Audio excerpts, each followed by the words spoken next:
All right, to talk more about these tariffs and the Democratic response, joined by Pittsburgh Democratic Congressman Chris Deluzio. Congressman, thanks for joining us. Thanks, Ryan. Thanks for having me on. All right, so you found yourself kind of at the center of this controversy as somebody who has, actually cares about industrial policy and manufacturing. All of a sudden, the entire world is focused on this. You wrote a piece in the New York Times that got a lot of attention fairly recently, and also had a post go kind of viral on the interwebs, where you made the case that, okay, Trump's tariffs are wrong, but here's where tariff policy and industrial policy, can play a role. And man, I was stunned to see how many Democrats were furious about that. They're like, how dare you? Like, what? All we should be saying is that Trump bad. So we want to get into that in a moment. But wanted to start with Caroline Leavitt over in the White House talking about iPhone production in the wake of some news that if we completely reshored all of our iPhone production, an iPhone would cost something like $29,000. I don't know what kind of deal you get from your carrier that makes it a little bit cheaper. Maybe you can get that down to $25,000 with the right bargaining in the Verizon store. But let's roll Ms. Leavitt here, and I want to get some of your response to this. Does the president endorse something that Howard Lutnick said on television this weekend, which was that the army of millions and millions of human beings screwing in little screws to make iPhones, that kind of thing is going to be moving to the U.S.? Is that how the president envisions manufacturing shifting?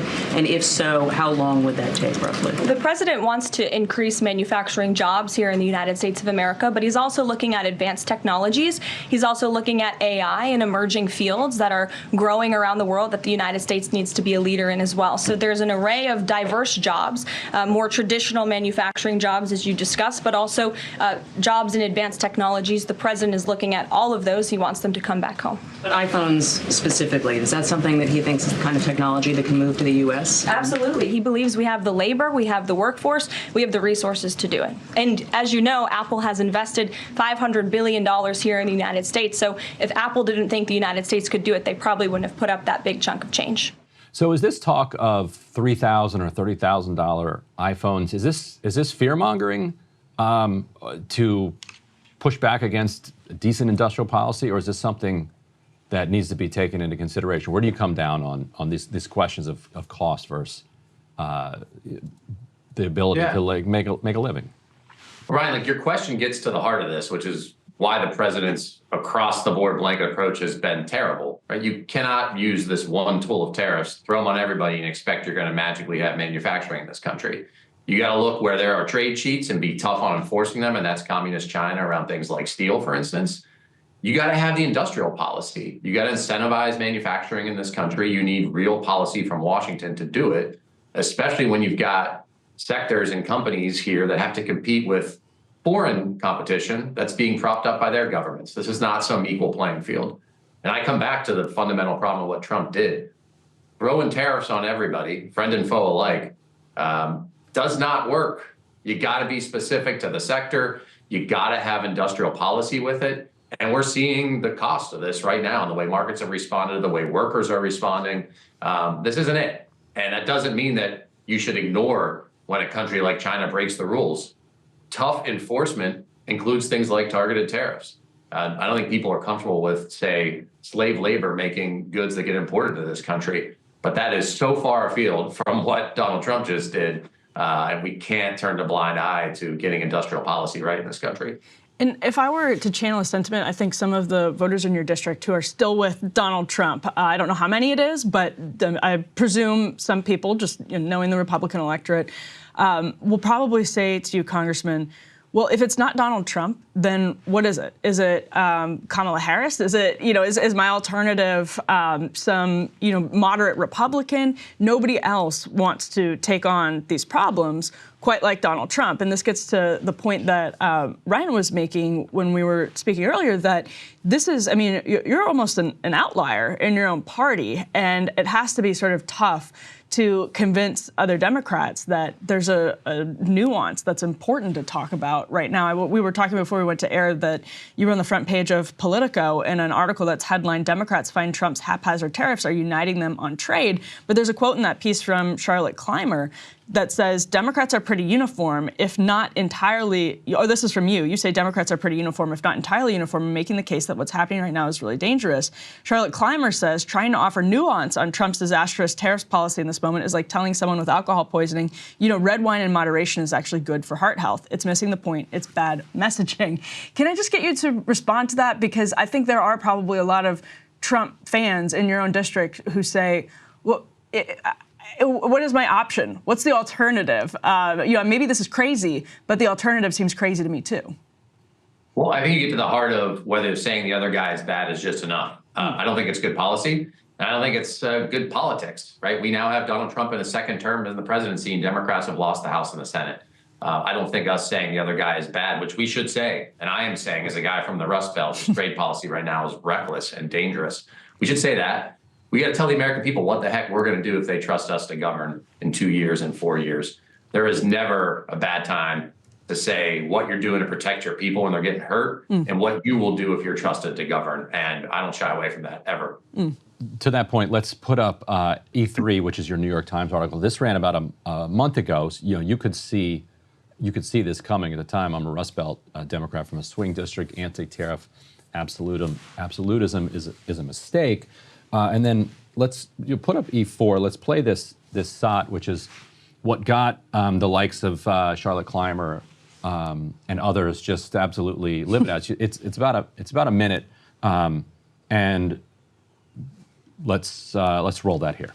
Chris Deluzio here from Western Pennsylvania, proud son of the Rust Belt. And I think a wrong for decades consensus in Washington on free trade's been a race to the bottom. It's hollowed out our industrial power, cost us good jobs. The president's tariff announcement, though, and his trade strategy has been chaotic. It's been inconsistent. We should not treat our economic allies, like Canada, the same as trade cheats like communist China. I do not want to see corporations use the cover of these tariffs to now price gouge families. Tariffs are a powerful tool.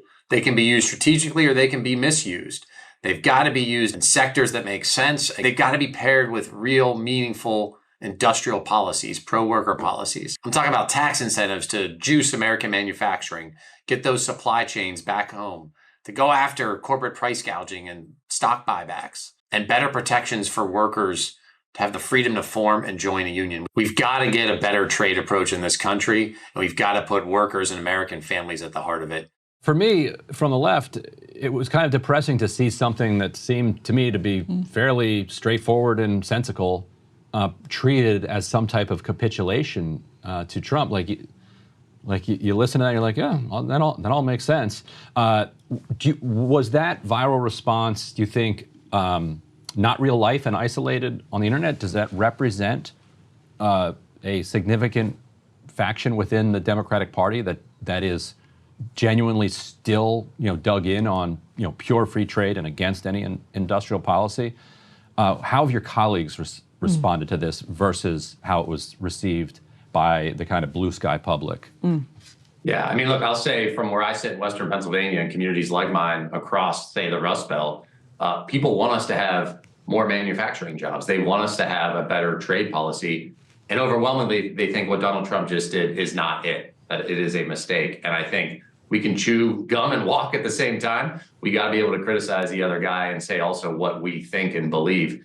And I don't know who the heck thinks it is smart policy or politics to tell people that, we shouldn't have manufacturing jobs in America, that we should turn a blind eye to exploited workers and environmental pollution that we all pay for. That's not the answer. And we even saw President Biden, I think correctly, respond to trade cheats and breaking the rules in China around steel, for instance, to do strategic targeted tariffs there, pair it with some incentives here at home.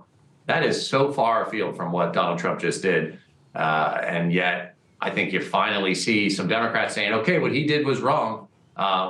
Here's what we think the Democratic Party ought to do to revitalize American manufacturing. And I serve on the Armed Services Committee. There's a lot of time spent over there worrying about our defense industrial base. If you don't have an industrial base in this country, you are not ever going to be able to mobilize in the way you had to in, say, the Second World War. God forbid we're in something like that again. You have to have an industrial base in this country for a lot of reasons, and national security is a big part of it. How optimistic are you that Democrats are, let's say, there's a concern that a lot of people have that because of the way that Donald Trump has approached this, tariff is now going to become a culture war word, that people are going to kind of polarize in elite spaces even further than they already were against tariffs, period. And I guess, are you optimistic? Joe Biden had an industrial policy. He kept Trump's first term China tariffs, but that feels almost like a relic of the past of the Democratic Party. And I'm curious if you think that's true, especially as Democrats have sort of, to paraphrase this Politico article, unified against the Trump tariffs. Is there a risk that Democrats just sort of become not just anti-tariffs, but disinterested in industrial policy, disinterested in balancing some of these genuinely problematic relationships? I hope not. We still have to make stuff in America. And, we can't just be focused on the past. We got to make stuff that we can compete and that we need in the economy of tomorrow. I think it'd be a mistake for Democrats to walk away from caring about manufacturing jobs. I don't sense that either, right? I think it's fine to criticize the president. I criticize the president here. But I think there are a lot of us, most of us, many of us who want to have strong manufacturing jobs and have that industrial policy with labor alongside and at the heart of putting those policies together. That's the Democratic Party coalition that I know that is rock solid in Western Pennsylvania and places like it, and it's where we go in the future to win. How is this going to end? Do you have any, for people who are scared watching this, are you in touch with the White House at all? Like, what does Democratic leadership think about this? Like, where do we go from here? Like, Wall Street seems to think he's going to back down. I don't think so. And I don't think, you say the White House, but I don't think there's one view there of what the heck they're doing. I mean, that's the other problem here. And our allies and our adversaries alike see that. And even you talk to business leaders, they don't know how the heck to plan investment if they want to bring manufacturing back when they've got the trade environment changing day to day. You need certainty to even make the kind of investments you'd want to grow American manufacturing. So this is all so reckless and nuts and is divorced from any real meaningful industrial policy or strategy that you would actually need to supercharge the kind of jobs we want in this country. All right, well, thank you so much. And I say this, right, and I say that as a guy from the Rust Belt, from Western Pennsylvania, who wants to see these jobs grow. It's just nuts. Yeah. Yeah, that's how I feel too. It's like you're giving a bad name to the entire idea of trying to do this. Like the next, as you're kind of finding out that the next person that comes forward with ideas about how to revitalize American manufacturing, people are going to be like, that's cool, but are you going to make it so I can't retire again? Because that wasn't fun. So, sucks. Anyway, thanks for joining us. Thanks, guys. Thank you, Congressman. Hey, if you liked that video, don't forget to hit the like button and subscribe to Breaking Points. If you want to see the rest of Counterpoints, go to breakingpoints.com to become a premium member and get the full uncut show every morning in your inbox and on Spotify.